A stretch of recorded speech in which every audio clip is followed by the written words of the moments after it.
Hi guys, I'm Ahana and welcome back to my channel. In today's video, I'm going to be talking about managing work-life balance as a founder.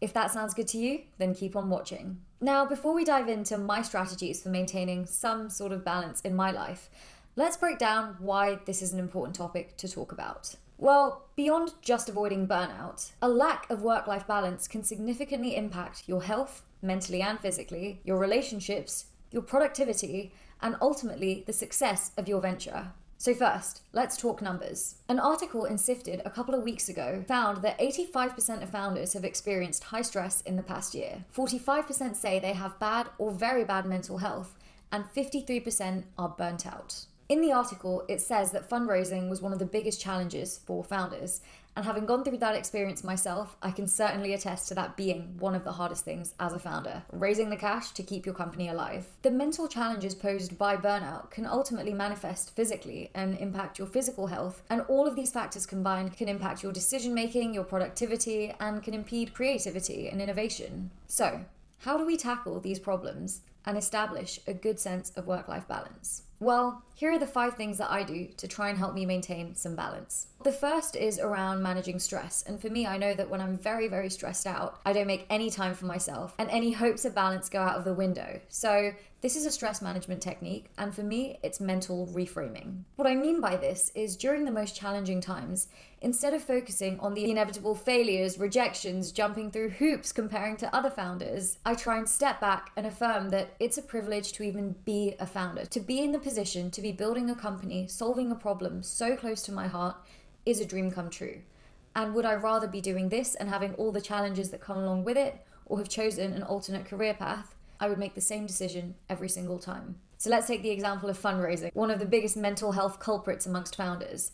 Fundraising was a huge challenge for me, and I received well over 100 rejections from investors. But I stepped back and I told myself, the fact that I even get to be building a company, to have these people take me seriously, and I get to start building these relationships, building my own credibility and my name as a founder at this stage in my career is a privilege. So even if an investor says no, I'm still in a great position to be doing what I'm doing. The second key for me to maintain work-life balance is establishing my non-negotiables. This was actually something I learned before my entrepreneurial journey when I was doing an investment banking internship. And this was one of the advice the analysts actually gave to me when thinking about my own career. When I look back on the last 3 years of building Clear, there have been many crunch periods. And during those, the one thing that I never sacrificed was my family and my closest relationships. And I'm so glad that I drew this boundary because it kept me mentally healthy. Admittedly, I should have had physical health as a priority, and that was one of the first things to go during those really difficult periods. But I've since seen what not taking care of your physical health can do to you, and it has since also become a priority and a non-negotiable for me now. It's also easy to say with hindsight, so I also do try and give my past self some grace in that regard. But for me, in addition to my career, my 2 non-negotiables are my family and my health. On the flip side of that, it's also about knowing what I'm willing to sacrifice. For example, I love playing music, I play the guitar, I enjoy playing League of Legends, I like hanging out with friends, but these are all things that I've also learned I can come to live without. Of course, in an ideal world, I would have everything, but having this really well-defined set of values helps me in the hardest times to know where to cut back and where I will be okay cutting back.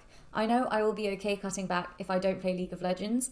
I know I will not be okay cutting back on exercise or time with my loved ones. My third piece of advice around maintaining work-life balance is decoupling your happiness from your company's success, keeping a boundary between your work and your life, per se. With every milestone we've achieved at Clear, the goalpost has always shifted. My definition of success has continually evolved. Even before Clear, at one point my definition of success was studying physics at university, and I achieved that, but once I was there was the next challenge of now I have to secure internships. After that, I realized I wanted to start a company, and just starting a company was my definition of success.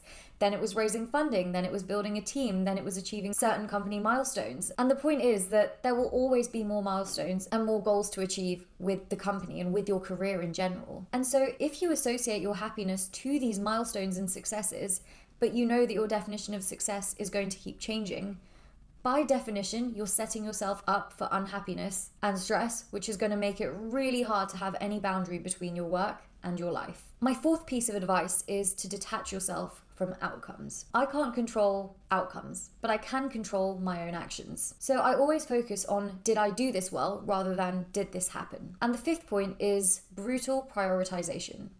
There will always be too much work to do. As a founder, it's an endless list. If we don't prioritize, and prioritize almost ruthlessly, then we will never have any sort of balance. So it's important to be able to distinguish the must-haves from the nice-to-haves, what needs to be done now versus what could be done tomorrow. Now, I'm not saying that you should procrastinate everything, but I feel like for most founders, that's not the problem. The problem is that we try and do everything at once. So being able to actually recognize what is important now versus strategically, how can I line things up, is a really important skill to have. Common mistakes that I've made and that I see other founders make all the time is neglecting yourself. It's all about the work and very little about the life. And understandably so. It is a stressful job and there is a lot of responsibility. But overworking, poor time management, and neglecting self-care are all things that we should try consciously to avoid. Actively recognizing these pitfalls is key to maintaining some balance. So to wrap things up,